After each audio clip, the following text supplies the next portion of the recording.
Ma arvan, et see sõnum, et juba seadustatud ettevõtluse kasumi maksustamine jääb ära, aitab ka ettevõtetel oma tegevusi paremini planeerida ja selles me siis vähemalt nii esialgses formaadis oleme partnerite vahel kokku leppinud. Eraisikutelt esimesest eurost kogutav tulumaks pööratakse sammuti tagasi.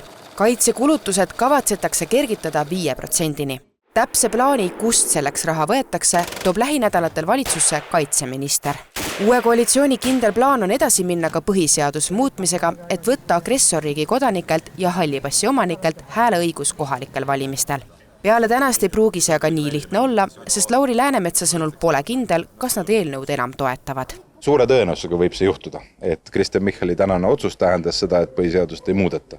Et tegemist oli kompromissiga, aga sotsiaaldemokraatide fraktsioon seda kindlasti siis ühel hetkel veel enne neid hääletusi arutama hakkab. Ja see on väga suur muudatus, mis nõuab üle 80 hääle ja ma loodan, et Riigikogu selle konsensuse leiab ja ka sotsid saavad üle oma võib-olla sellest emotsionaalsest seisust täna ja tulevad sinna taha, sellepärast praktiliselt kõik teised erakonnad ja ka väga paljud vabad saadikud on selle ettepaneku taga.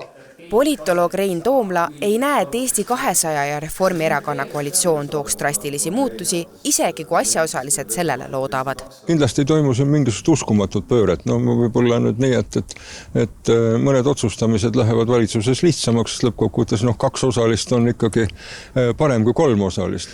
Usun, et kuskil lähim kuu või natukese enam siis annab kinnitus sellest, et kui resoluutsed ja kui, ütleme, et siis palju räägitud parempoolsused, kui parempoolsed nad siis nüüd suudavad olla.